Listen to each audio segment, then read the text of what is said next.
మన centre state అనే రెండింటికి అంటే కేంద్ర రాష్ట్ర ప్రభుత్వాల మధ్య బైఫర్కేషన్ ఆఫ్ పవర్స్ అంటే అధికారాలు ఏ విధంగా పంపిణీ చేయబడ్డాయి అనుకున్నప్పుడండి,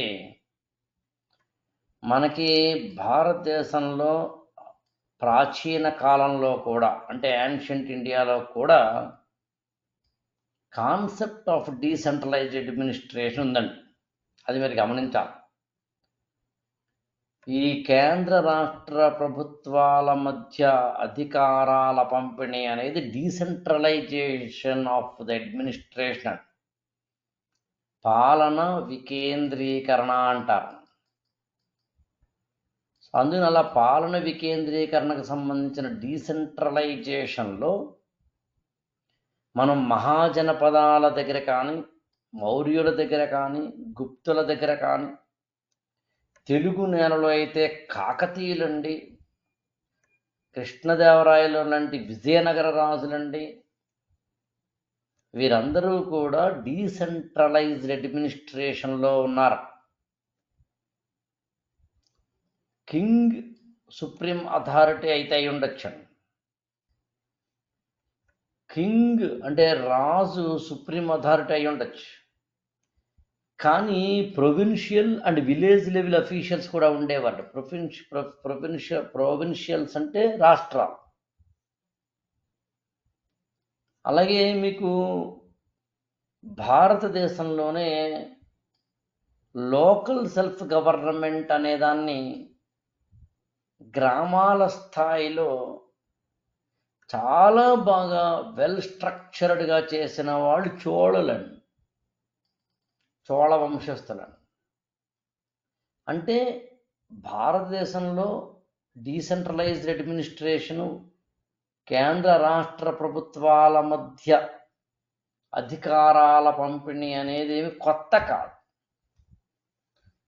మీకు మిడివల్ ఇండియాలో ముఘల్స్ కూడా చాలా స్పష్టంగా ప్రొవిన్షియల్ అడ్మినిస్ట్రేషన్ కలిగి ఉన్నారు. కోర్స్ ఎంపరర్ దగ్గర సెంట్రలైజ్డ్ ఉంటే ఉండవచ్చు, కానీ ప్రొవిన్షియల్ అడ్మినిస్ట్రేషన్ మాత్రం సుబేదారులకు ఇచ్చేవారు. విలేజ్ పంచాయతీలు ఉన్నాయండి, దాన్ని క్వాజీ ఫెడరల్ స్ట్రక్చర్లో ఉంది అంటారని మొఘల్స్లో. ఏదైనా మొత్తం మీద ఫెడరల్ స్ట్రక్చర్ లేకపోలేదు. ఫెడరల్ అంటే సమాఖ్య అని అర్థం. క్వాజీ ఫెడరల్ అంటే అర్ధ సమాఖ్య అంటే సగం సగం అని అర్థం. భారతదేశంలో ప్రస్తుతం భారత రాజ్యాంగం క్వాజీ ఫెడరల్ సిస్టమ్ని ఇచ్చింది. ఇంకా బ్రిటిష్ వారి కాలంలో లేదా ప్రీ ఇండిపెండెన్స్లో కూడా ఈ ఫెడరల్ స్ట్రక్చర్ అనేది లేకపోలేదు. అప్పుడు బ్రిటిష్ వారు పక్కన పరిపాలిస్తున్న ప్రిన్స్లీ స్టేట్స్ ఉన్నా. మీరు ఇండియన్ హిస్టరీని చదువుతున్నప్పుడు లేదా కాన్స్టిట్యూషనల్ డెవలప్మెంట్ అని చదువుతున్నప్పుడు గవర్నమెంట్ ఆఫ్ ఇండియా యాక్ట్ 1919 నుండి డయార్కీ సిస్టమ్ అని ప్రవేశపెట్టిందని. ఏమంటే ఈ క్లాస్ చెప్తున్న సమయానికి మీరవన్నీ చదవకపోతే కంగారు పడకండి. సాధారణంగా స్టూడెంట్స్ చేసే చిన్న మిస్టేక్ ఏంటంటే ఇది చదవలేదనుకోండి కంగారు పడిపోతారు. అయ్యో చదవలేదు సార్, ఇది చదవలేదు సార్, అదేం కంగారు పడక్కలేదు. ఇవాళ కాకపోతే రేపు చదువుతారండి. కాబట్టి గవర్నమెంట్ ఆఫ్ ఇండియా యాక్ట్ 1919 అసలు అంటే ఏంటో కూడా తెలియకపోయినా కంగారు పడకండి. ఇది ఎప్పుడు వినకపోయినా కూడా కంగారు పడకండి, తెలియకపోయినా కూడా కంగారు పడకండి. ఇప్పుడు అర్జెంటుగా వినాలని రూల్ ఏం లేదు. చాలామంది స్టూడెంట్స్ అక్కడే మిస్టేక్ చేస్తారండి. తమ యొక్క ప్రిపరేషన్ అనవసరంగా పాడు చేసుకుంటారు. చాలామంది స్టూడెంట్స్ అండి, వాళ్ళు ఒకటి అర్థం కాకపోతే కంగారు పడిపోయి కింద మీద పడిపోయి ముందుకు వెళ్ళిపోయండి. అర్థం కాలేదని ఎప్పుడు ప్రిపరేషన్ ఆపకండి. సినిమా చూసేటప్పుడు అంతా అర్థమయ్యే చూస్తున్నావా? ఎవడు ఎందుకు వచ్చాడో తెలియదండి. ఒక 10 నిమిషాల పాటు ఆడు ఎందుకు వచ్చాడు అని క్వశ్చన్ వేసుకున్నావా? ఆ అల్లుడు బ్రహ్మానందం ఎవడో క్యారెక్టర్ వస్తున్నాడు, ఎందుకు వచ్చింది అడిగావా? అందుని గవర్నమెంట్ ఆఫ్ ఇండియా యాక్ట్ 1919 అనేది డయార్కీ సిస్టమ్ ప్రవేశపెట్టింది. డయార్కీ సిస్టమ్ అంటే ఏంటంటే 2 రకాలైన జాబితాలను క్రియేట్ చేయడం అని. అంటే కొన్ని అంశాలలో బ్రిటిష్ గవర్నర్కి అధికారాన్ని ఇవ్వడం, దాన్ని రిజర్వ్డ్ లిస్ట్ అన్నారు. కొన్ని ఇండియన్ మినిస్టర్స్కి అధికారాలు ఇవ్వడం, దాన్ని ట్రాన్స్ఫర్డ్ లిస్ట్ అన్నారు.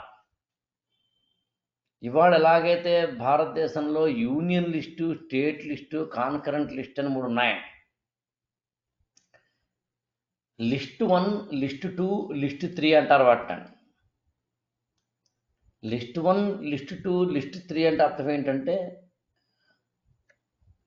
ఏ ఏ అంశాల మీద, ఉదాహరణకి డిఫెన్స్ కానీ, ఫారిన్ అఫైర్స్ కానీ, అటామిక్ ఎనర్జీ కానీ, బ్యాంకింగ్ కానీ, ఇలాంటి వాటి మీద కేంద్ర ప్రభుత్వానికి మాత్రమే అధికారం ఉంటుందండి. కేంద్ర ప్రభుత్వం అంటే కేంద్ర పార్లమెంట్, అంటే పార్లమెంట్ ద్వారా.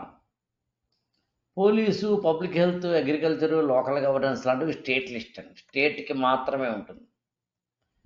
ఎడ్యుకేషను, లేబరు, క్రిమినల్ లా లాంటివి రెండింటికేనండి. అటు కేంద్ర ప్రభుత్వానికి ఉంటుంది, ఇటు ఆ రాష్ట్ర ప్రభుత్వానికి ఉంటుంది. కాకపోతే కేంద్ర ప్రభుత్వం చేసిన చట్టమే చెల్లుతుందండి ఎప్పుడైనా వివాదం వస్తే. సో అందుకని ఇలా 3 లిస్టులు ఉన్నట్టుగా గవర్నమెంట్ ఆఫ్ ఇండియా యాక్ట్ 1919 2 లిస్టులు ఇచ్చిందండి. Governor of the British, ministers of India అని. అంటే రాష్ట్రాలు కేంద్ర ప్రభుత్వం అండి, రిజర్వ్డ్ అండ్ ట్రాన్స్ఫర్డ్ అన్నారు. అదే గవర్నమెంట్ ఆఫ్ ఇండియా యాక్ట్ 1935 ఏం చేసిందండి, ఫెడరల్ స్ట్రక్చర్కి ప్రాధాన్యం ఇచ్చింది. అంటే డయార్కీ సిస్టమ్ అంటే అధికారాల పంపిణీ అండి. ఫెడరల్ స్ట్రక్చర్ అంటే ఆ అధికారాల పంపిణీని అనేక రూపాలకి విస్తరింప చేయడం అండి. అందుకని ఇవాళ భారతదేశంలో ఇండియాస్ మోడర్న్ ఫెడరల్ సిస్టమ్కి పునాది ఎక్కడ పడింది అంటే గవర్నమెంట్ ఆఫ్ ఇండియా యాక్ట్ 1935 అండి. దానికన్నా ముందు గవర్నమెంట్ ఆఫ్ ఇండియా యాక్ట్ 1919 ఏం చేసిందంటే, దాన్ని యాక్చువల్గా మీకు తెలిసే ఉంటుందండి, మాంటేగ్ అండ్ చేమ్స్ఫర్డ్ రిఫార్మ్స్ అంటారండి. గవర్నమెంట్ ఆఫ్ ఇండియా యాక్ట్ 1919 మీరు హిస్టరీలో చదువుతారు. 1909లో మింటో మార్లే సంస్కరణ వస్తాయండి. మింటో మార్లే సంస్కరణ అంటారు. 1919 ఏమో మాంటెగ్ అండ్ చేమ్స్ఫర్డ్ సంస్కరణలు అంటారు. ఇప్పుడు అర్జెంటుగా మీరు అవి ఇప్పుడే చదువుకోవాలి రూల్ ఏం పెట్టుకోకండి, ఆ టైం వచ్చినప్పుడు ఆటోమేటిక్గా చదువుకుంటారు. సో అందుకని గవర్నమెంట్ ఆఫ్ ఇండియా యాక్ట్ అనేది అత్యంత కీలకమైంది అనడానికి ఇది బెస్ట్ ఎగ్జాంపుల్. అలాగే సెంటర్ స్టేట్ రిలేషన్స్లో article 246, 256, 257, 263, 280, 368, 356 are the very important articles అండి. నేను ఇక్కడ మాట్లాడుతుంది వెరీ ఇంపార్టెంట్ ఆర్టికల్స్, అది గుర్తుంచుకోండి. అంటే మిగతావి కావని కాదు, మిగతా ఉంటాయి. ఈ వెరీ ఇంపార్టెంట్ ఆర్టికల్స్లో 246 ఏం చెప్తుందంటే legislative powers between union state government చెప్తున్నాను. 256, 57 ఏం చెప్తుందంటే states to comply with the union laws. అంటే రాష్ట్రాలు కేంద్ర ప్రభుత్వం తీసుకొచ్చిన చట్టాలకు లోబడి ఉండాలని.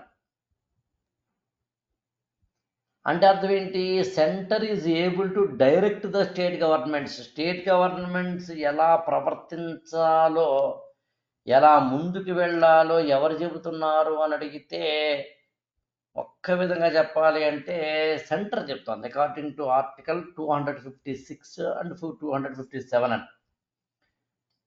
ఇంటర్ స్టేట్ కౌన్సిల్ అని ఒకటి ఉంటుందండి, అంతర్రాష్ట్ర మండలి అంటారండి. 263 ఆర్టికల్ ద్వారా వస్తుందండి. ఇంటర్ స్టేట్ కౌన్సిల్, అంతర్రాష్ట్ర మండలి, అది వేరే చోట చదువుతారండి. ఇప్పుడు ఏమంటే దాంట్లోకి దూరేననుకోండి టైం సరిపోదు. నేను ఎప్పుడు మీకు చెప్పాలన్నదే, మనం చదువుతున్న క్రమంలో అనేకమైన విషయాలు వస్తాయి. అలాగే ఆర్టికల్ 280 ఉందనుకోండి, 280 ఫినాన్స్ కమిషన్ అని వస్తుంది. మీరు ఎప్పుడైనా 13th finance commission, 14th finance commission లాంటివి విని ఉంటారు మీరు. ఆర్థిక సంఘం అంటారు ఆర్టికల్ 280 అని. అలాగే ఆర్టికల్ 368 ఏంటంటే parliament to amend the constitution. అంటే రాజ్యాంగమే కదా అసలు ఇవన్నీ ఇస్తుంది, అలాంటి రాజ్యాంగాన్ని సవరించే హక్కు పార్లమెంట్కి ఉందా? మరి సవరించే హక్కు పార్లమెంట్కి ఉంటే అప్పుడు పార్లమెంట్ ఏం చేయాలండి? రాష్ట్ర ప్రభుత్వాల యొక్క అధికారాలు తగ్గించేయచ్చు. అందుకని కొన్నింట్లో రాష్ట్ర ప్రభుత్వాల యొక్క అనుమతి కంపల్సరీ చేశారంటే certain provisions require state ratification అంటే అర్థం అవుతుంది. మీకు అర్థమవుతుందండి ఏం జరుగుతుందో? అంటే మీరు చదువుతున్నప్పుడు ఎనలిటికల్గా చదవండి, అదొకటి నేను మిమ్మల్ని కోరేదాన్ని. ఇంకా ఆర్టికల్ 356 ఏంటంటే ప్రెసిడెంట్స్ రూల్ అండి. గవర్నర్ పాలనని రాష్ట్రాల్లో తీసుకొచ్చేదండి. అంటే రాష్ట్రపతి పాలన అంటారండి. అంటే రాష్ట్రాలలో ప్రెసిడెంట్ రూల్ రావడం అండి. ఈ 6 ఆర్టికల్స్, ఇక్కడ 2 ఉన్నాయంటే 7 ఆర్టికల్స్ అండి. ఇవి ఇంపార్టెంట్, కీలకమైనవి. మిగతావి కావని కావు, మిగతా వాటితో పోల్చుకుంటాను. సాధారణంగా సెంటర్కి స్టేట్కి మధ్యన కాన్ఫ్లిక్ట్ రావడానికి 4 కారణాలు ఉన్నాయని ఇంతవరకు మనం 1947లో భారతదేశం స్వాతంత్రం తెచ్చుకొని 50లో రాజ్యాంగం తెచ్చుకున్నప్పటి నుంచి భారత రాజ్యాంగం ఎప్పుడు అమల్లోకి వచ్చిందంటే ఇండియన్ కాన్స్టిట్యూషన్ అనేది నవంబర్ 26, 1949లో అడాప్ట్ అంటే అనుమతి పొందిందని, అంగీకరించబడిందని. జనవరి 26, 1950 నుంచి అమల్లోకి వచ్చిందని. అందుకనే అదే ఇది ఇలా నవంబర్ 26, 1949 నుంచి జనవరి 26, 1950 వరకు ఎందుకు ఆగింది అనేది సరే వేరే చోటు చూద్దాం. బట్ ఏది ఏమైనప్పటికీ ఒక్క మాటలో చెప్పాలి అంటే, మనకి అర్థమైన మాట చెప్పాలంటేనండి, లేదా సింప్లిఫికేషన్ చేసి చెప్పాలి అంటే, భారత రాజ్యాంగాన్ని ఒక ఆర్గానిక్ లివింగ్ ఇన్స్టిట్యూషన్ అని పిలుస్తారు. ఇలాంటి పదాలని రాసుకోండి, నేను పదే పదే మీకు చెప్పాలనుకుంటున్నాను. మీరు పదాలను రాసుకోవడం చాలా ఇంపార్టెంట్. నేను చాలా చాలా చాలా చాలా చాలా చాలా సైంటిఫిక్గాను, ప్రాక్టికల్గాను, సూటిగాను, స్పష్టంగాను చెప్తాను. అని చెప్పి మీకు ఏంటంటే నాది కనుక క్లాసు వింటున్నప్పుడు కనుక మీరు కొంచెం అలర్ట్గా ఉంటే నేను ఏది చెప్పాలో చెప్తాను. మీకు ఇంకోటి చెప్పను. అక్కడ చూడండి, లివింగ్ ఆర్గానిక్ ఇన్స్టిట్యూషన్ అన్నాను. లివింగ్ ఆర్గానిక్ లేదా ఆర్గానిక్ లివింగ్ ఇన్స్టిట్యూషన్ అంటే అర్థం ఏంటంటే ఎప్పటికప్పుడు మారేదని అర్థం. అన్నం చూడండి, India government of India act is the first legal document which envisage the system of federal states. మీరు ఇండియన్ హిస్టరీ చదువుతున్నప్పుడు క్రిప్స్ మిషన్ అని ఒక పదమును, క్యాబినెట్ మిషన్ ప్లాన్ ఒక పదం వింటారు. నేను ఇప్పుడు చెప్పట్లేదు, ఎప్పుడుంటే అప్పుడు చూద్దాం. ఈ Cripps mission, cabinet mission plan కూడా ఫెడరలిజంని ఇంకొంచెం, అంటే మీకు ఎలా చెప్పాలంటే, ఆ ఫెడరల్ సిస్టంలో 2 రకాలు ఉంటాయండి. ఇప్పుడు సెంట్రల్ గవర్నమెంట్ స్ట్రాంగ్గా ఉంటూ యూనిట్స్ ఏమో, అంటే స్టేట్స్ ఏమో వీక్గా ఉండడం. కానీ క్యాబినెట్ మిషన్ ప్లాన్ యాక్చువల్గానంటే వీక్ సెంటర్నిచ్చి స్టేట్స్ని స్ట్రాంగ్ చేసింది అనేది లూజర్ ఫార్మ్ ఆఫ్ ఫెడరలిజం అంటారు దాన్ని. ఐ రిపీట్ అండి, మీరు ఇవన్నీ ఎలా రాసుకుంటున్నారో నాకు తెలియదు, మరి మీ ఓపిక. ఇలా మాత్రం ఎవరు చెప్పగలను నేను. క్యాబినెట్ మిషన్ ప్లాన్, సరే క్యాబినెట్ మిషన్ ప్లాన్ అంటే ఏంటి అనేది ఇక్కడే చెప్పకపోవచ్చు అండి. కానీ క్యాబినెట్ మిషన్ ప్లాన్ ఏం చేసిందంటే రాష్ట్రాలకు ఎక్కువ అధికారాలు ఇచ్చిందండి, కేంద్రానికి తక్కువ అధికారాలు ఇచ్చింది. వీక్ సెంటర్, కేంద్రానికి తక్కువ అధికారాలు, రాష్ట్రాలకు ఎక్కువ అధికారాలు ఇచ్చిన క్రమంలో ఎలా చెప్పగలరంటే ఫారిన్ అఫైర్స్, డిఫెన్స్, కమ్యూనికేషన్ తీసుకొచ్చి